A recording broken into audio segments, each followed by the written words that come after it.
वंदे मातरम। आप सभी का नेटवर्क 10 में स्वागत है। मैं हूं संजय गिरी।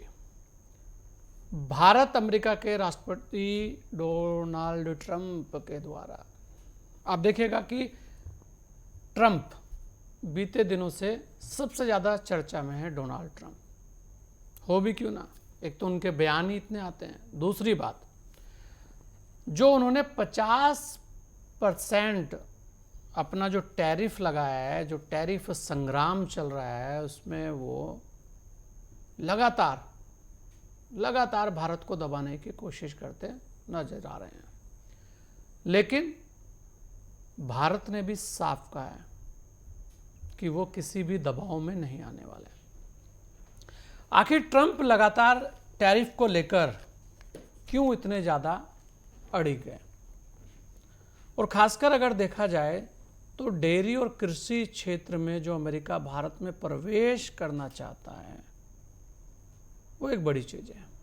और एक और बड़ा कारण भी है कि भारत और रूस के संबंध और जो तेल आ रहा है उसे लेकर भी शायद दर्द बना हुआ है। ऐसी बहुत सारी चीज़ें हैं और लगातार और भी टैरिफ लगाने की चेतावनी भी दी जा रही है। कभी कहते हैं कुछ और कभी कहते हैं कुछ, लेकिन इस बार अमेरिका को हर स्तर पर दो टूक जवाब भी दिया जा रहा है। जहां मोदी सरकार ने स्पष्ट कहा है कि किसान और कारोबारियों के हित के खिलाफ कोई कदम नहीं उठाया जाएगा। आज रात 12 बजे से भारत पर टैरिफ लगेगा। दूसरी तरफ भारत बुलंद इरादों के साथ खड़ा है। मोदी ने कल फिर दोहराया, दुनिया में आर्थिक स्वार्थ की राजनीति का दबाव कैसा भी हो, हम नहीं झुकेंगे। ये एक बड़ी चीज है कि आखिर इस बार का भारत जो है वो बदला हुआ भारत है। उसके अलावा भारत, चीन, रूस, ये जो तिगड़ी बन रही है, इसे लेकर भी बहुत लोगों के पेट में दर्द है।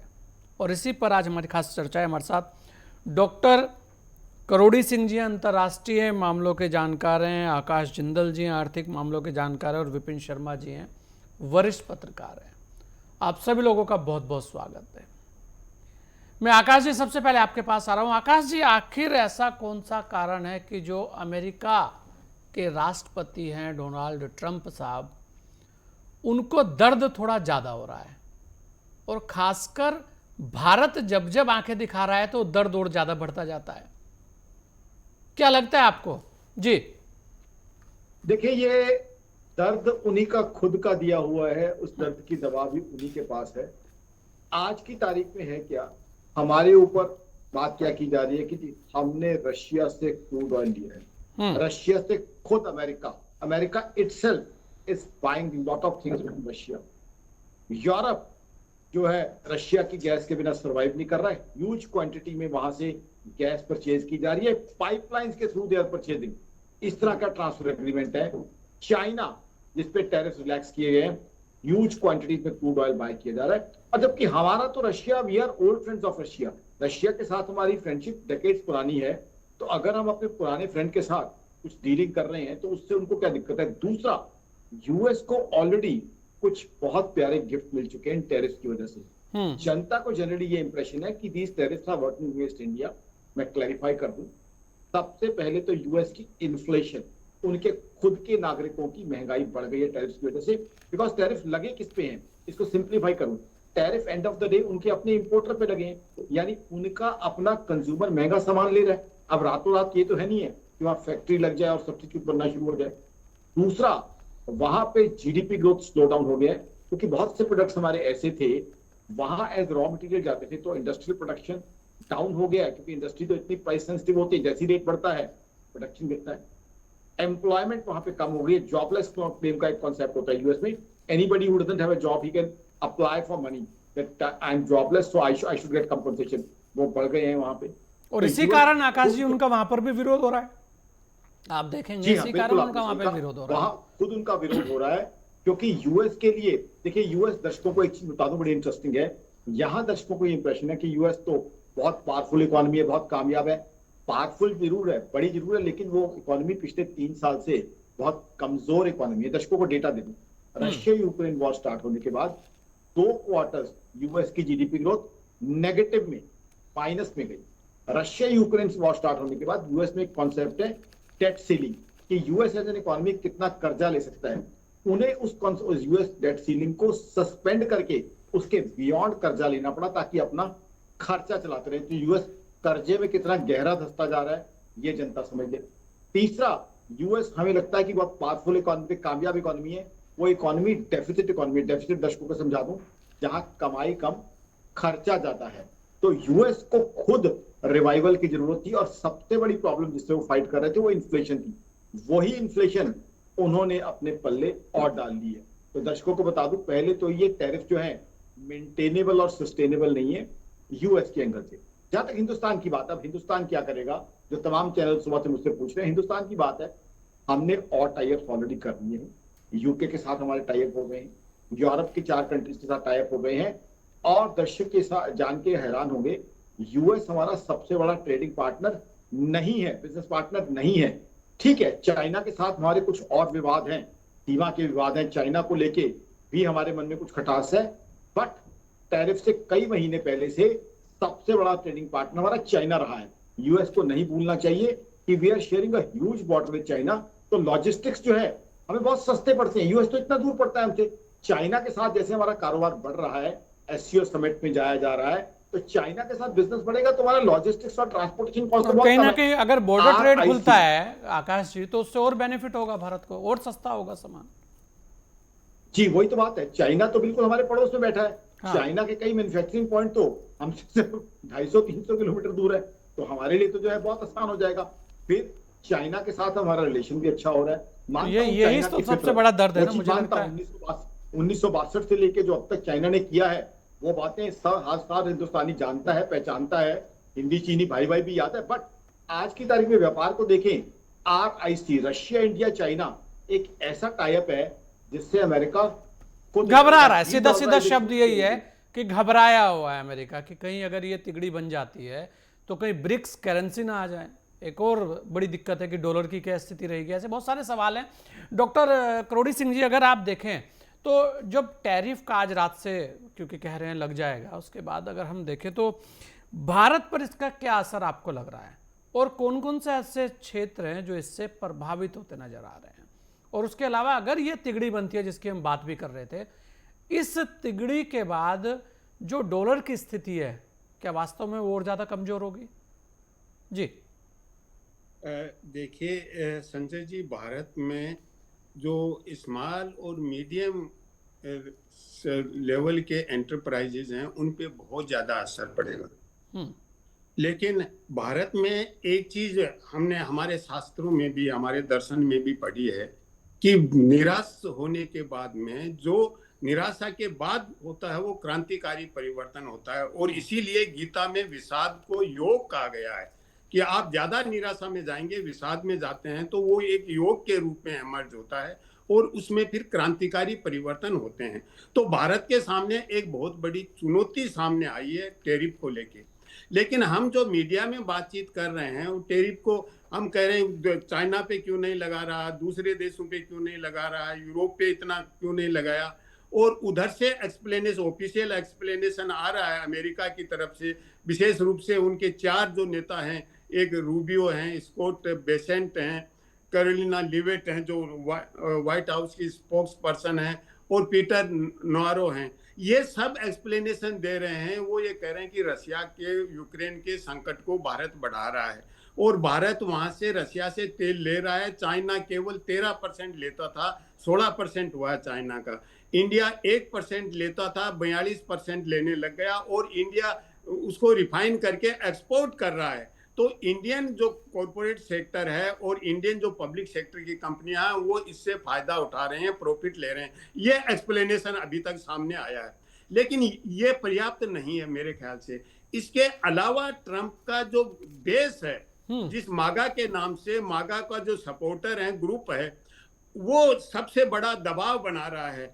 उसमें एक कारण तो यह है कि H-1B वीजा है, उसको कंज्यूम करने वाले 75% इंडियंस हैं जी, और वो चाहते हैं कि जो हमारे अनएम्प्लॉयमेंट है या अमेरिकन को वहां एम्प्लॉयमेंट नहीं मिलता है, क्योंकि उसके लिए वो इतने क्वालिफाइड नहीं है जितने भारतीय हैं। तो वो भारतीयों को जिम्मेदार ठहराते हैं। तो एक तो मागा की तरफ से ये दबाव बन गया ट्रंप पे कि इंडिया को कमजोर किया जाए।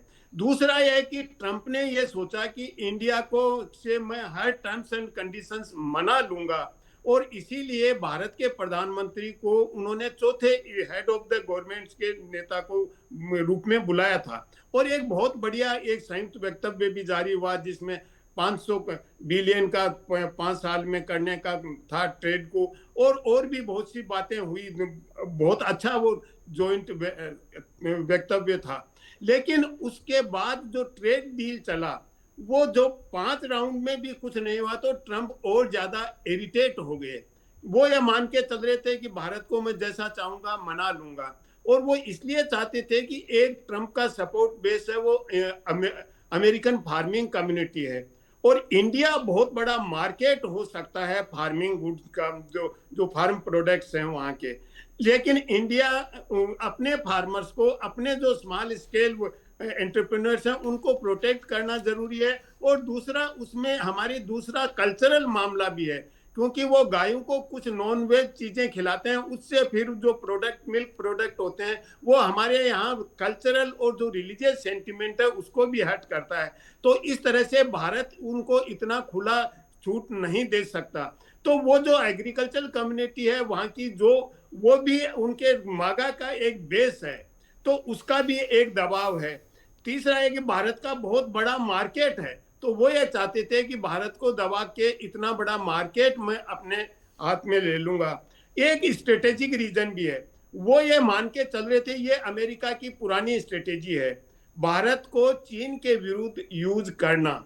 वो जो क्वेड है उसमें भी ये प्रयास किया कि क्वेड को एक सैनिक संगठन के रूप में, सैनिक जो एक्सरसाइज है उसका बेस बनाया जाए। और क्वेड ने साउथ चाइना सी में एक्सरसाइज की, तो उसमें भारत ने ज्वाइन नहीं किया, केवल 3 देशों ने की। तो वो ये मान के चल रहे थे कि हम भारत को, चाइना को कंटेन करने में यूज करेंगे। भारत अपनी ऑटोनॉमी दिखाई, भारत उस रूप में यूज नहीं हो रहा है। अच्छा करोड़ी जी, अगर आप देखें कंसेप्ट था वो ट्रंप ही लाए थे। इंडो पैसिफिक का पहले नहीं था, एशिया पैसिफिक का धारणा थी, तो वो ट्रंप ही लाए थे, इंडिया को यूज करेंगे, उसमें भी वो असफल हो गए। तो अब भारत पे ये सब दबाव की वजह से वो कर रहे हैं। अच्छा एक चीज बताइए आप, अगर आप देखें कि इसका असर केवल भारत पे कोई पड़ेगा, भाई अमेरिका में भी तो हमारा जो सामान जाता है उन पर भी तो असर पड़ेगा ना। ठीक है, हमारे यहाँ तो जो पड़ेगा वो देखा जाएगा, लेकिन वहां पर भी तो पड़ेगा, विरोध तो वहां पर भी हो रहा है इनका। देखिए संजय जी, आप बिल्कुल सही कह रहे हैं कि ट्रंप ने अपनी नीति जिस तरह की अपनाई है, हॉर्स बिफोर कार्ट वाली स्थिति कर दी। उन्होंने अमेरिका में मैन्युफैक्चरिंग तो शुरू नहीं करवाया। वो कह रहे हैं कि अमेरिकन मैन्युफैक्चरर्स को मैं अमेरिका वापस लाऊंगा, वो आके शुरू करेंगे तो 5-7 साल लगेंगे, 10 साल लगेंगे, वहां मैन्युफैक्चरिंग शुरू करेंगे। तो अमेरिकन कंज्यूमर के लिए संकट आ गया, क्योंकि उसको जो भारत से या दूसरे देशों से जाता था वो टैरिफ बढ़ाने से बहुत महंगा मिलेगा। तो अमेरिकन कंज्यूमर भी सड़कों पे है, विरोध कर रहा है। वो इसीलिए कर रहा है, तो ये उनकी पॉलिसी का लेफ्ट है। पहले अमेरिका का मैन्युफैक्चरिंग शुरू करते और फिर टैरिफ लगाते, फिर बाहर वाला जो आ रहा है उसको रोकने का प्रयास करते तो ज्यादा अच्छा होता। तो अमेरिका पे भी इसका बहुत ज्यादा असर पड़ रहा है। और एक अन्य जो मैं संजय जी बताऊंगा कि अमेरिकन प्रजातंत्र है वो लॉबिंग से और इंटरेस्ट ग्रुप से चलता है, और भारत ने लॉबिंग के लिए जो वहां कंपनी हायर की वो ज्यादा इफेक्टिव नहीं रही। इसीलिए भारत ने अब एक कंपनी चेंज की है लॉबिंग के लिए, क्योंकि वहां के नेताओं को कन्विंस करना, समझाना, उसको प्रभाव डालना कि भारत आपके हित में है, वो लॉबिंग में हम सफल नहीं रहे। और इसीलिए भारत ने ऑलरेडी अभी कंपनी चेंज की है जो भारत के फेवर में लॉबिंग करेगी, क्योंकि वहां का प्रजातंत्र है वो लॉबिंग से बहुत ज्यादा प्रभावित है। इंडिया की डेमोक्रेसी उतनी नहीं है जितनी अमेरिकन है, तो वो भी भारत उस स्ट्रेटेजी पे काम कर रहा है। जी संजय जी, बिल्कुल, और यही बड़ी चीज है। विपिन भाई देखिए, दोनों लोगों को आपने सुना, आकाश जिंदल जी ने भी बोला, करोड़ी सिंह जी ने भी बोला। यहाँ पर बहुत सारे सवाल तैरते हैं कि दो तरफा वार है, लेकिन यहाँ जो सबसे बड़ा डर है ट्रंप को, वो डर तो यही है कि भाई भारत जो है वो बहुत तेजी से अंतर्राष्ट्रीय स्तर पर अपनी धमक बना रहा है। उस धमक में कहीं एशिया में बहुत मजबूत चीज़ें ना हो जाए और डॉलर की स्थिति जो है वो गिर ना जाए, ये एक बड़ा डर चल रहा है। और रसिया के साथ जो भारत के संबंध हैं, क्योंकि वो, और आज तो एक और बड़ी खबर है, आज तो यूक्रेन ने कहा है कि भारत बहुत अच्छा हमारा मित्र है और भारत के प्रयास सराहनीय हैं। जेलेंस्की का बयान है अभी उन्होंने दिया है। तो ऐसे में जो भारत की स्थिति बन रही है अंतर्राष्ट्रीय स्तर पर, तो वो कहीं ना कहीं बार बार उनको कचोट रही है ट्रंप को। या एक और चीज है कि ट्रंप जो कहते हैं उसे मान लिया जाए। वो कहते हैं कि मैंने युद्ध विराम कराया, ये मानो, मैं ऐसा कह रहा हूं ये मानो, मैं जो कह रहा हूं मानो, क्योंकि मैं हेड मास्टर हूं। शायद इस तरीके की स्थिति हो रही है। विपिन भाई। निश्चित बात है संजय भाई, क्योंकि देखिए ये दौर हिंदुस्तान का दौर है और तेजी से हम लोग जो एक आर्थिक महाशक्ति बनने की कगार पे हैं, तो वो खल रहा है अमेरिका को। क्योंकि एक रिवायत सी रही है कि अमेरिका हमेशा चाहता है कि जो बाकी मुल्क हैं वो उनके सामने घुटने टेकें, लेकिन ये नया हिंदुस्तान है और नए हिंदुस्तान की एक नींव रखी गई है। क्योंकि जो हम लोग बात करते हैं, पहले प्लानिंग कमीशन था, फिर नीति आयोग का गठन हुआ 2014 के बाद, तो यहां पर अब तवज्जो दी जा रही है उत्पादन को, क्योंकि वो दौर भी था जब व्यापार को तवज्जो दी जाती थी। अब एक्सपोर्ट इंपोर्ट, आयात निर्यात के बीच में एक संतुलन बनाया जा रहा है कि ऐसा नहीं है कि हम एक्सपोर्ट कम करें और इंपोर्ट ज्यादा करें। तो यहां पर अभी जो नीतियां हैं सरकार की, क्योंकि ये बहुत फर्क है, क्योंकि ट्रंप का जो पहला कार्यकाल था बतौर राष्ट्रपति और दूसरा कार्यकाल, जमीन आसमान का अंतर है।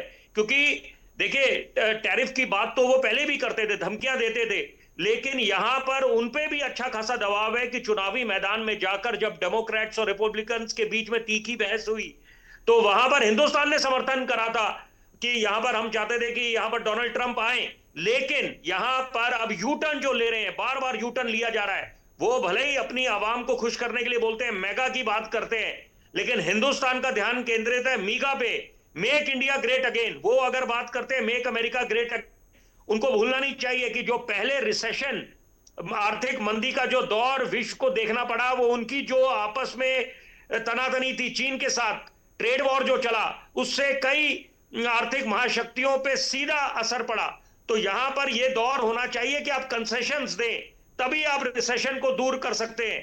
यहां पर वो टैरिफ्स की बात कर रहे हैं, तो वो उसके पीछे कई कारण हैं कि एक तो वो जो हवाला दे रहे हैं, दलील दे रहे हैं कि यहां पर जो डिफेंस इक्विपमेंट्स या जो हम क्रूड ऑयल, पेट्रोलियम प्रोडक्ट्स लेते हैं रूस से, जबकि ये भूल गए कि उन्होंने खुद इस बात की पहल करी थी कि आप लें। क्योंकि जब ये युद्ध शुरू हुआ यूक्रेन के साथ, तो वहां पर जब सैंक्शंस की बात करी गई थी तो और दबाव था, तो वो अमेरिका का ही एक सुझाव था जिसपे हिंदुस्तान ने अमल करा। दूसरी बात है कि यहां पर जो ग्लोबल ऑयल शॉक से बचने के लिए भी हम लोग तेल ले रहे हैं और रूस के साथ हमारे पुराने नाते रहे हैं। और बड़ी अच्छी बात है कि यूक्रेन भी उस बात का जिक्र कर रहा है कि हिंदुस्तान का समर्थन कर रहा है, प्रशंसा कर रहा है। तो ये साफ इससे संकेत मिलता है कि हिंदुस्तान का नेतृत्व इस समय उसकी अपनी एक अहमियत है। दूसरी बात है कि यहाँ पर बहुत जरूरी बात मैं चाहता हूं आपके चैनल के माध्यम से दर्शकों तक पहुंचे। ये दौर आ गया है, हम लोग बात करते हैं make in India, skill India, digital India, ये वक्त आ गया है कि हम ग्रो इन इंडिया पे तवज्जो दें। जो हम अगर आत्मनिर्भर बनने की कगार पे हैं, तो यहां पर आपको जो डिपेंडेंसी है वेदर ऑन अमेरिकन गुड्स और Chinese goods, that should be bare minimum, उसको कम करना चाहिए। और हमारा जो डोमेस्टिक प्लेयर्स हैं और खास तौर पे जो किसान भाई है, जो देश का अन्नदाता है, उसके इंटरेस्ट को आपको प्रोटेक्ट करना पड़ेगा। आप उसको सब्सिडीज दें या उसकी एमएसपी को बढ़ाएं, तो ये सरकार का ध्यान उस समय केंद्रित है। तो यहां पर अभी जो अमेरिका ने जो बांग्लादेश में हालात करे हैं डीप स्टेट का चाहे इस्तेमाल करके, तो वहां पर हमें भी सचेत रहने की आवश्यकता है कि अमेरिका पे आप भरोसा नहीं जता सकते। और ये बड़ी अच्छी बात है कि जो एक गर्मजोशी देखने को मिल रही है हिंदुस्तान और चीन के बीच में, क्योंकि ये कूटनीति के तहत है। यहां पर जो हिंदुस्तान के हित में बात होगी उसका स्वागत होना चाहिए, उसमें कोई राजनीति नहीं, किंतु परंतु ही नहीं। तो यहां पर अभी इस समय बड़ी चुनौतीपूर्ण स्थिति बनी हुई है, लेकिन हम लोग आशावादी हैं और सोच को सकारात्मक रखते हैं। और यहां पर वोकल फॉर लोकल की बात होनी चाहिए। बिल्कुल वोकल और लोकल की बात होनी चाहिए विपिन भाई, ये यही बड़ी चीज है और इस चीज को लेकर शुरू से चल रहे हैं। आकाश जी, क्योंकि समय का मैं आप ही से ले रहा हूं, यहां पर अब जो है कहते हैं ना, जब कोई चुनौती आती है तो उसके बाद उसके रास्ते, उससे निपटने के लिए बहुत सारे रास्ते खोजे जाते हैं। तो ये भारत को कुछ नया ही देके जाएगी। जी हाँ, भारत को बिल्कुल नया देके जाएगी। ऑलरेडी हमने उस चुनौती को पहले से भांप लिया था। हमारे यहाँ एक हाँ, राष्ट्रभक्त सरकार है जो तरक्की को समझती है, जिसने आज तक हिंदुस्तान को बहुत तरक्की दी है। ऑलरेडी इन्होंने यूके के साथ टाई अप कर लिया है, 4 यूरोपियन नेशन के साथ टाई अप कर लिया है, चाइना और रशिया के साथ हमारे टाई अप आगे बढ़ ही रहे हैं, और कंट्रीज के साथ भी टाई अप कर रहे हैं। और अमेरिका को नहीं भूलना चाहिए, हम एक डोमेस्टिक डिमांड कंजम्पशन इकोनॉमी, हम चाइना नहीं जो एक्सपोर्ट्स पे डिपेंड करते हैं। हम जीएसटी के 2 स्लैब खत्म करने की तरफ बढ़ रहे हैं। उसका मतलब क्या है, डोमेस्टिक कंजम्पशन यहाँ बढ़ जाएगी। और वैसे भी 1-1.5 महीने बाद दिवाली का मौसम आने वाला है, तो डोमेस्टिक कंजम्पशन इतनी बढ़ जाएगी कि हमारे मैन्युफैक्चरर को दिक्कत नहीं आएगी। दूसरी एक और चीज बड़ी अहम जो है, मैं शुरू से बताना चाहता था, सभी दर्शकों को बता दूं, महाभारत सीरियल आया करता था, बड़ा सिंपल उसमें बात होती थी, सीख हम बीते युगों से नए युग का करे स्वागत। यूएस ने पहले टैरिफ्स के साथ अपना मिसएडवेंचर किया है, एक्सपेरिमेंट करके देखा है, और यूएस ने मुंह खाई। ये है 1930s। जो लोग भी इकोनॉमी को अंडरस्टैंड करते हैं, ग्लोबल इकोनॉमी, ने पता होगा 1930s की एक ग्रेट डिप्रेशन थी जिसने पूरी दुनिया में महामंदी ला दी थी, और सेकेंड वर्ल्ड वॉर के कारणों में से वो भी। उस समय क्या था, उसका मेन कारण था यूएस ने ऐसे ही मिसएडवेंचर किया था टैरिफ्स के साथ। स्मूथ हैली टैरिफ नाम से 1930 में टैरिफ आए थे, जिसने यूएस की इकोनॉमी को बहुत बहुत नेगेटिवली इंपैक्ट किया था। और ग्रेट डिप्रेशन, जो महामंदी आई थी 1930s की, उसका एक मेन वजह वो थी। तो मैं कहता हूं यूएस को वो हिंदुस्तान से ना सीखे, ग्लोबल इकोनॉमी से ना सीखे, अपने लोगों से ना सीखे, मात्र जो महाभारत में कहा जाता था, सीख हम बीते युगों से नए युग का करे स्वागत, वो 1930s में यूएस ने क्या मिसएडवेंचर किया था और उसका यूएस के आम नागरिक को क्या जो है असर पड़ा था। देखिए, जब भी हम बात करते हैं, मेरे मित्रों ने बड़ी अच्छी बात की, मागा की, अपने लोगों को प्रभावित करने की कोशिश कर रहे हैं, लेकिन सबसे पहले तो वहां के वोटर की इन्फ्लेशन बढ़ रही है ना। अब जो स्मूथ हैली टैरिफ थे, उन्होंने सबसे ज्यादा नुकसान किसको पहुंचाया था, वहां के आम आदमी को, वहां के आम वोटर को। तो वो चीज देख ली जाए, अपनी इकोनॉमी से सीख ले, हिंदुस्तान से ना सीखे, चाइना से ना सीखे, किसी से ना सीखे। D-dollarisation is the reality which they can't stop now. Dollar is not going to be the global currency because there are many other global currencies which are emerging now. They tried everything against Russia. They tried SWIFT blockage and all those things, but Russia still is exporting to Europe because Europe is Aakash ji, surviving on Russian Russia gas. के साथ So तो हम that's बिल्कुल something. एकदम loyal हैं, विश्वास भी कर सकते हैं, और क्योंकि हमेशा हमारा साथी रहा है, तो वहाँ से तो बहुत सारी चीज़ें, एक कहते हैं ना कि बहुत सारी संभावनाएं भी हैं और उनके ऊपर भरोसा भी है। लेकिन अगर हम चीन की बात करें तो कितना अब नए माहौल में, नई नीति के तहत कितना भरोसा किया जा सकता है? आई थिंक बहुत बढ़िया आपने प्रश्न पूछा। मुझे मेरा सुबह से 8वां शो है, this is the best question somebody has asked Sanjay ji. बिल्कुल, यहाँ पे हमें देखना पड़ेगा ट्रेड विद कॉशन। चाइना के साथ हमें बहुत कॉशन के साथ चलना पड़ेगा। चाइना के साथ हम बड़े एडवांटेजेस हैं, बहुत लंबा बॉर्डर है, ट्रांसपोर्टेशन कॉस्ट कम है, चाइना की मैन्युफैक्चरिंग कॉस्ट कम है, चाइना में इंडियन सामान भी खपत सकता है। लेकिन हम में से कोई नहीं भूला जिस बात की तरफ आप इशारा कर, ना हम में से कोई गलवान भूला है, ना 1962 भूला है, ना वो नारा भूला है हिंदी चीनी भाई भाई का। तो हमें we have to be very very cautious. तो हमें चाइना के साथ कॉशन का एक्सरसाइज करना होगा। हालांकि ग्लोबल टाइम्स में आज बहुत अच्छी बातें लिखी गई हैं हिंदुस्तान के बारे में, हिंदुस्तान के साथ ट्रेड बढ़ने की वहां पॉसिबिलिटी भी है, संभावना भी बहुत है, बहुत बहुत पॉसिबिलिटीज हैं, लेकिन we have to be cautious. और हमारी सरकार आज की तारीख में बहुत कॉशियस सरकार है, बड़े ब्रिलियंट लोगों की सरकार है जो ग्लोबल इकोनॉमी को समझते हैं।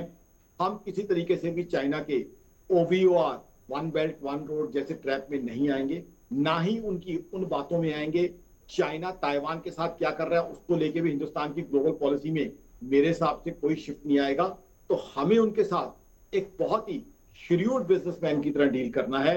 चाइना के साथ हमें आंखें, कान, नाक सब कुछ खुला रख के ट्रेड करना है। ट्रेड की पॉसिबिलिटी बहुत है, there are numerous possibilities of trade. Corporates बहुत है हिंदुस्तान में जो चाइना के साथ ट्रेड करना चाहेंगे, but caution should be the word. Her deal में, हर ट्रेड में, हर डील जो इंप्लीमेंट हो रही है उसमें हमें we have to be highly highly cautious, क्योंकि चाइना के साथ नया प्यार याद करके हमें जो पुरानी चीजें हैं, और पुरानी चीजें भी इतिहास आज का नहीं, 63 साल पुराना इतिहास है, एक बार नहीं बार बार हुआ है, उसको हम भूल नहीं सकते। हाँ, रशिया के साथ काफी पॉसिबिलिटीज है, रशिया के साथ हमारी अपॉर्चुनिटीज इमेंस है। और रशिया, एक चीज बता दूं, रशिया यूक्रेन वॉर के बाद सोचा जा रहा था ग्लोबल इकोनॉमी में, जब ग्लोबल चैनल पे मैं शो करता हूं कि रशिया तबाह हो जाएगा, बर्बाद हो जाएगा, हुआ क्या उल्टा, रशिया ने जो है डाउन तो गया नहीं है, यूएस और यूरोप को नीचे ले आया। तो रशिया के साथ अपॉसिबिलिटीज बहुत बढ़ जाती है। साथ ही साथ और ट्रेडिंग पार्टनर, खासकर G20 के बाद जो है ग्लोबल साउथ के साथ, जो हमारे प्रधानमंत्री साहब की मैं सैल्यूट करूंगा, हमारे प्रधानमंत्री साहब को, जो ग्लोबल साउथ के साथ, जो अफ्रीकन कंट्रीज के साथ हमारी रिलेशन बनी है, उनके साथ हमारे टाइप बहुत बढ़ सकते हैं। तो सबसे पहले तो हमें डाइवर्सिफाई करना है ग्लोबल ट्रेड, हमें चाइना के ऊपर भी निर्भर नहीं होना, वी हैव टू डाइवर्सिफाई एक ट्रूली ग्लोबल बॉडी। बिल्कुल बिल्कुल, यही बड़ी चीज है कि चारों तरफ अपने रुपए भी ग्लोबल करेंसी बनता जा रहा है। नजरें खुली रखनी होगी। विपिन भाई, एक लाइन में आपसे ले रहा हूं, क्योंकि नजरें खुली रखनी होगी, सभी ने बोल दिया, समय खत्म हो गया। विपिन भाई, यहां पर क्योंकि राजनीति भी हो रही है साथ साथ, पक्ष और विपक्ष इस बार, क्योंकि बात किसानों के सम्मान की है, इसलिए नहीं होनी चाहिए क्योंकि अगर एक विकल्प ये होता कि यहां पर हम लोग घुटने टेक देते अमेरिका के सामने, और उनका जो उन्होंने आसिम मुनीर ने एक प्रस्ताव दिया था कि शांति का दूत बनाया जाए, इनको नोबेल पीस प्राइज से सम्मानित करा जाए, तो हिंदुस्तान ने तो बिल्कुल उस बात को कोई तवज्जो नहीं दी। तो ये भी चीज खल रही है, क्योंकि वो चाहते हैं इतिहास के स्वर्ण पन्नों में अपना नाम जड़ लें डोनाल्ड ट्रंप, लेकिन हिंदुस्तान की तरफ से कोई पहल नहीं हुई। ये चीजें खल रही हैं, जिसके कारण यहां पर ये टैरिफ्स की बात कर रहे हैं। दूसरी बात है कि ब्रिक्स का हमारा जो मेंबरशिप है, वो भी चीज खल रही है, बिकॉज वो एंटी डॉलर है। तो यहां पर एक अल्टरनेट पेमेंट सिस्टम की बात चल रही है। तो ये सारी बातें मिलजुल कर ये कारण है कि डोनाल्ड ट्रंप टैरिफ्स की बात बिल्कुल बिल्कुल, बार बार उनको दर्द होता है, इसलिए बार बार कहते हैं ना कि सपने में भी भारत ही आता होगा। चलिए, आप सभी ने अपना समय हमें दिया, इसके लिए आप सभी लोगों का बहुत बहुत धन्यवाद। अमेरिकी राष्ट्रपति ट्रंप के टैरिफ पर भारत की नीति बिल्कुल सही है। ट्रंप को लगता था कि भारत बड़े टैरिफ को जो दर है उसे देखकर घबरा जाएगा, दबाव में आ जाएगा, लेकिन ये नया भारत है और इसके इरादे स्पष्ट हैं। इस विशेष पेशकश में इतना ही, दीजिए मुझे इजाजत। जय हिंद।